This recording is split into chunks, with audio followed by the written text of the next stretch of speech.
October 13th, 2025.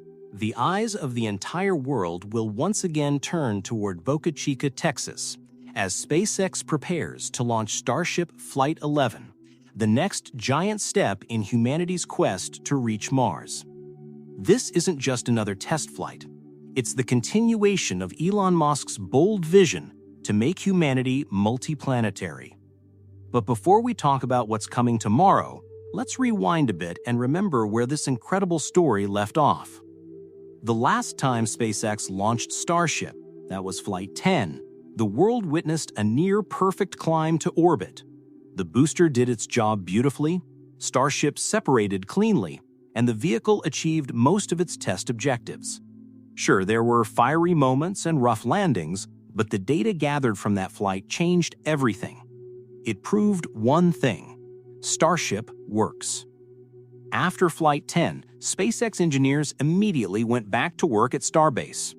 Day and night, they analyzed every frame of footage, every stream of telemetry, every vibration in the data logs. From that came upgrades, not cosmetic tweaks, but deep, practical changes.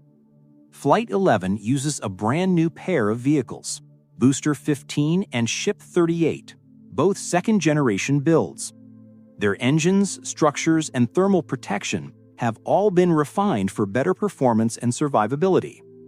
The Raptor engines powering this flight are some of the most advanced in the world, 33 on the booster and 6 on the ship, all tuned for higher efficiency, smoother ignition, and better throttle control.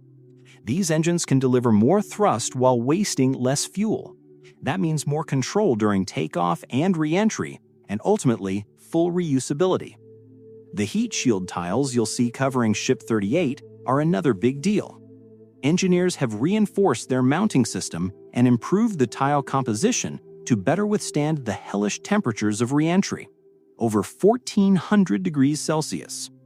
If the heat shield holds, Starship will glide through the atmosphere like a falling skyscraper turned spaceship. For Flight 11, SpaceX will also test a refined landing sequence. Unlike earlier missions that ended explosively, this time the booster will attempt a controlled splashdown in the Gulf of Mexico. It won't be caught by the Mechazilla arms yet, that's still to come, but this controlled descent is a crucial step toward catching it on the tower in future flights. The upper stage will also attempt a softer water landing, testing precision re-entry and deceleration.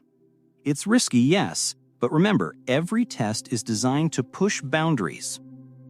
In the days leading up to this launch, SpaceX performed a series of intense pre-flight tests: static fires, cryogenic fuel loads, full wet dress rehearsals.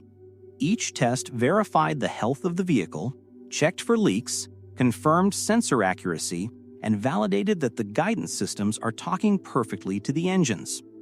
Flight 11 isn't just about getting to orbit again. It's about proving consistency. SpaceX wants to show that Starship can fly, land, and fly again. Not once, not twice, but routinely. Because routine is the key to reliability, and reliability is the key to Mars. Now, what should we expect from the launch itself? At T=0, the Raptor engines roar to life. If all goes well, Starship will lift off the pad and thunder through the sky, passing max Q, the point of maximum aerodynamic pressure, around 1 minute after launch. At around 2.5 minutes, the massive booster will separate from the upper stage. From there, the booster will flip, reignite several Raptors, and begin its journey back toward the Gulf for a controlled splashdown. If it lands smoothly, that alone will make headlines worldwide. Meanwhile, the upper stage, the shining silver Starship, will continue its climb. It will fire its vacuum-optimized engines and aim for near-orbital velocity. On the way, it will test engine restarts, perform orbital maneuver trials, and possibly deploy small payload simulators to demonstrate cargo operations. After coasting for a while, Starship will begin re-entry, the scariest part of any flight. This is where those heat shield tiles will face their biggest test. If the vehicle survives the plasma, we'll witness one of the most incredible sights in modern spaceflight: a 120-meter spacecraft falling gracefully back to Earth belly flopping through the atmosphere before flipping for a controlled splashdown. That moment will define how close SpaceX is to full reusability. Now let's talk about the competition, because SpaceX isn't flying in a vacuum. Across the country, Jeff Bezos and his company Blue Origin have been working on their own giant rocket, New Glenn. It's a two-stage, heavy-lift vehicle powered by 7 BE-4 engines on the first stage. New Glenn's mission is different. It's designed mainly for commercial and government payloads, with reusability on the first stage only. If you look at sheer size and power, Starship is still the bigger beast, taller, heavier, and designed for total reuse. But Blue Origin's focus is on precision and reliability, taking a slower but steadier path. While SpaceX blows things up to learn fast, Blue Origin tests behind closed doors, building for long-term contracts and steady performance. Still, the race between Musk and Bezos isn't just about rockets. It's about two philosophies: move fast and break things versus build carefully and last forever. And right now, the data-driven, explosive progress of SpaceX seems to be paying off. But let's go even further, beyond the US, because there's another space power rising rapidly: China. While SpaceX and Blue Origin compete for launch dominance, China has been quietly expanding its Tiangong Space Station, a fully operational modular station orbiting Earth. Tiangong isn't a rocket, it's a home in space.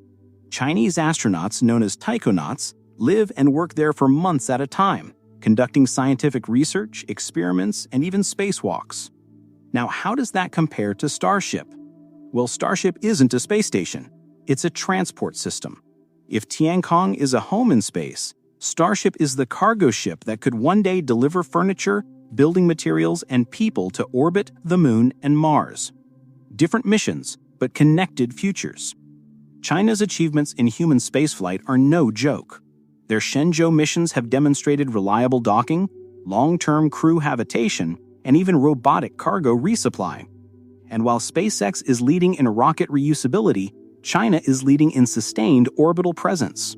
So when we talk about the space race, it's no longer just America versus Russia like the old days.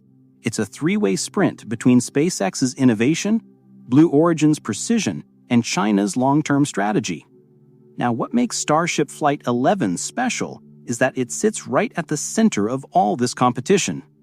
If this mission succeeds, if SpaceX nails the launch, the booster recovery, and the re-entry, it will send a loud message to the entire aerospace world.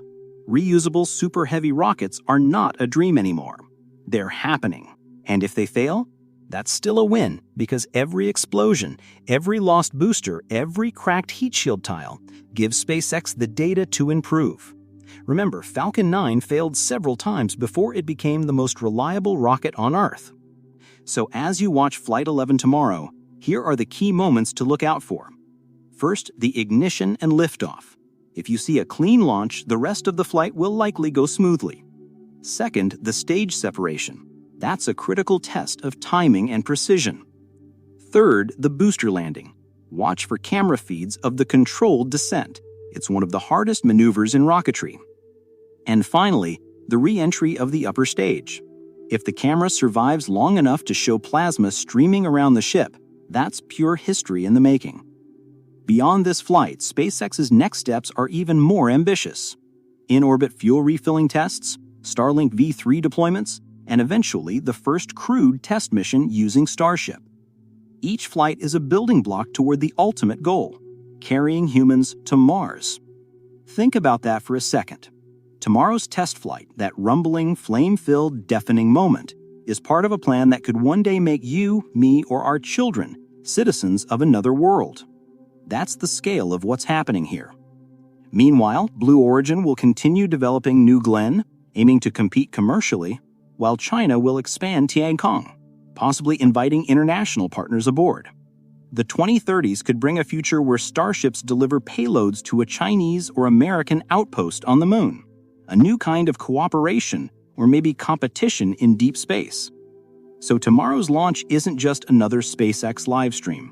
It's a snapshot of where humanity is heading. One rocket, 3 rivals, and one dream: to go beyond Earth. So set your reminders for October 13th, 2025. Grab your snacks, open YouTube, and watch as SpaceX fires up the most powerful rocket ever built. Whether it succeeds spectacularly or fails gloriously, it's still one step closer to the stars. And when that silver giant rises from the pad, remember this: every flame, every roar of that rocket is a whisper from the future saying, "We're coming, Mars."